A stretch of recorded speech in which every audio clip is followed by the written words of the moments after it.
Hey legend, before we dive into the story, make sure to subscribe to my channel and support me. Thank you. My fiancé said, "He's gone. Don't be jealous." I checked, he was alive. That night, I sent flowers. He opened the door himself. I'm 29, and I thought I had everything figured out. My name's irrelevant now, but what matters is that 3 months ago, I was engaged to Sarah. We'd been together for 4 years, living together for 2, and the wedding was set for June. She worked in marketing. I do financial consulting for tech startups. We had a nice apartment in the city, split everything 50-50, and I genuinely believed we were solid. Then her phone buzzed during dinner on a Tuesday, March 14th, to be exact. She was in the shower, and the notification lit up on the kitchen counter where she'd left it. I wasn't trying to snoop. I was literally walking past to grab more wine, but the preview was right there. Can't wait for this weekend. Tell him you're visiting your sister again. The contact name was saved as Jessica M. I knew all of Sarah's friends. There was no Jessica M. I didn't confront her that night. Instead, I did what any reasonable person spiraling into paranoia would do. I started paying attention. Really paying attention. The next morning, I told her I had a client meeting out of state on Friday and wouldn't be back until Sunday. She barely looked up from her coffee. "Oh, perfect timing actually," she said. "I was going to visit Emma this weekend anyway. She's been going through some stuff." Emma, her sister, who lived 2 hours away and who I'd just had lunch with the previous Sunday because it was her birthday. "That's nice of you," I said. "Tell her I said hi." Friday came. I told my assistant I was working from home, closed my laptop at noon, and waited. Sarah left the apartment at 2 p.m. with an overnight bag. I gave her 30 minutes, then checked Find My Friends. We'd shared locations years ago for safety, never turned it off. She wasn't heading toward Emma's place. She was going downtown. I followed the dot on my phone to a hotel. Not even a particularly nice one. A mid-range place near the financial district that business people use for conventions. I parked across the street and waited. At 3:47 p.m., Sarah walked into the lobby. At 4:02 p.m., a man followed her in. I recognized him immediately. Marcus, her ex from college. The one she'd told me she'd barely talked to anymore after they'd mutually decided to stay friends. I sat in my car for 6 hours. They didn't come out. That night, lying alone in our apartment, I made a decision. I wasn't going to blow up. I wasn't going to kick down doors or make a scene. I was going to be smart about this. Saturday morning, Sarah texted me, "Emma's doing better. Might stay another night. Love you." I replied, "Take your time. Love you too." Then I called Marcus's mother. I'd met her once, years ago, at some charity event Sarah had dragged me to. She was a sweet woman who'd talked my ear off about her son's new job at a consulting firm. I'd saved her contact info because she'd insisted on connecting on LinkedIn. "Hi, Mrs. Patterson. This is Sarah's fiancé.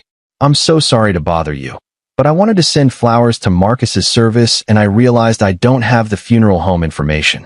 Sarah's been so devastated she can't even talk about it." There was a long pause. "Service? Honey, Marcus is fine. He's at a conference in Denver this weekend."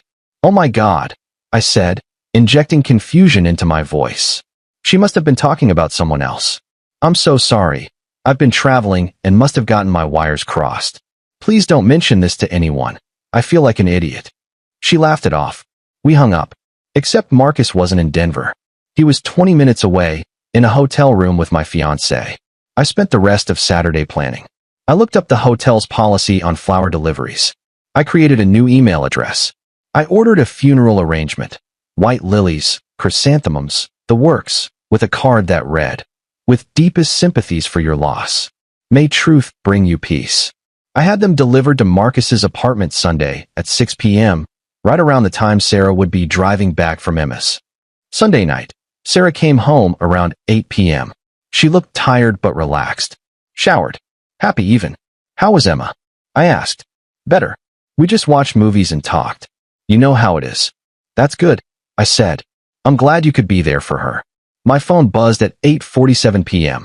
Unknown number. "Who the fuck are you and why did you send flowers to my apartment?" I didn't respond.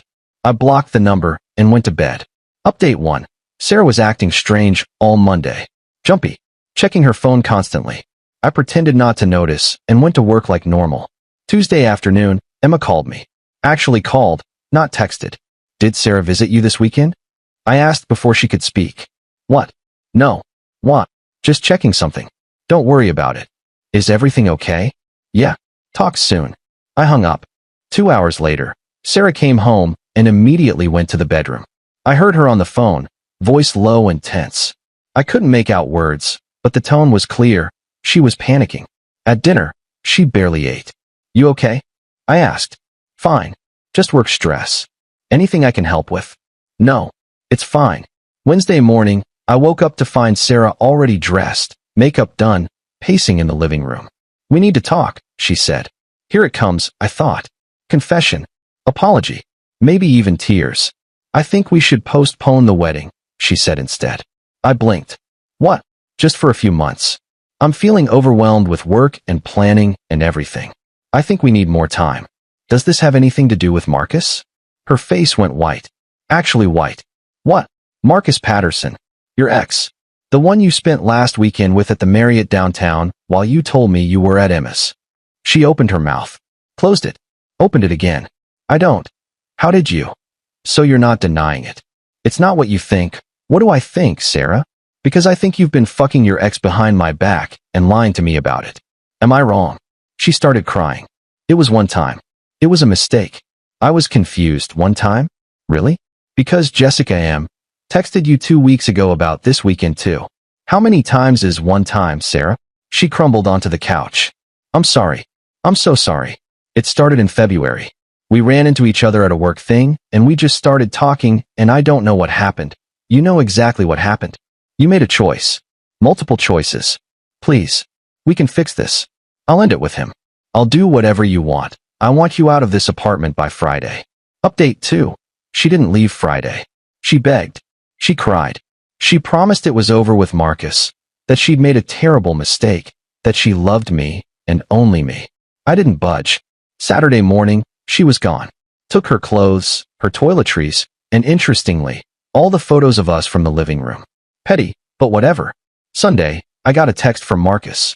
We need to talk. Coffee. I agreed. Met him Monday at a Starbucks near his office. He looked awful. Dark circles, wrinkled shirt, nervous energy. Look, man, I know you're pissed. You think? I said calmly. Sarah told me you guys were basically over. That the engagement was a mistake. That you'd grown apart.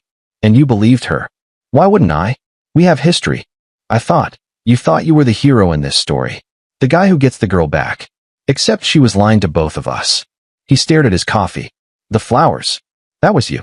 Yeah. Why the funeral arrangement? Because your mother told me you were dead when I called her pretending to be concerned.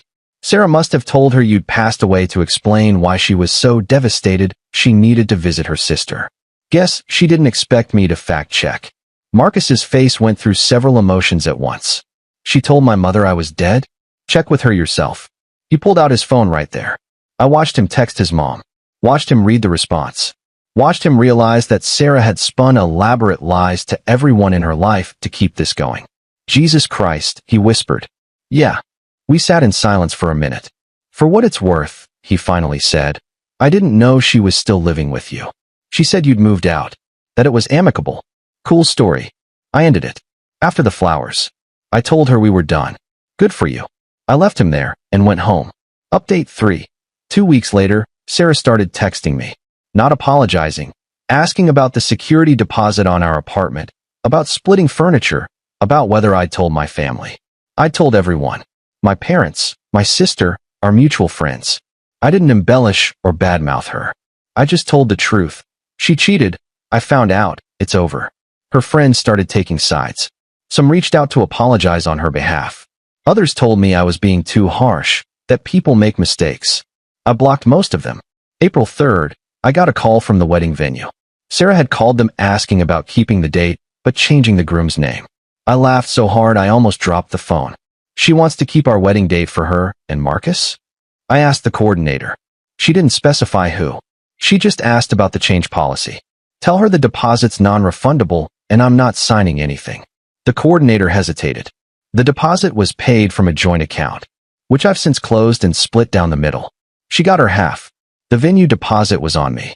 Click. May came. I heard through a friend of a friend that Sarah and Marcus had actually gotten back together officially. That she'd moved in with him. That they were taking things slow. Good luck with that, I thought. Final update. It's been 3 months since I sent those flowers. The wedding date came and went in June. I spent it hiking with my brother in Colorado. No dramatics. No wallowing. Just fresh air and perspective. Sarah tried to reach out last week. Long email about closure and forgiveness and the person she's become. I deleted it without reading past the first paragraph. Marcus's mom apparently confronted Sarah at some point and told her never to contact their family again. I only know this because Marcus sent me a brief message apologizing again and thanking me for opening his eyes. I didn't respond. The apartment feels bigger now. Quieter. I redecorated, got rid of everything that reminded me of her, and started focusing on work and friends I'd neglected. Would I do anything differently? Honestly, no. The flowers were petty, sure, but they got the point across. Some truths really are meant to be revealed, even if you have to deliver them with lilies. Edit 1. People keep asking if I kept receipts or screenshots. I did. All of them. Saved every text from Jessica M. Every location ping, every lie about Emma. I haven't needed them yet, but I have them. Edit 2. For those wondering, yes, I changed the locks immediately after she moved out. And no, she didn't get the ring back. Family heirloom. My grandmother would haunt me if I let that go.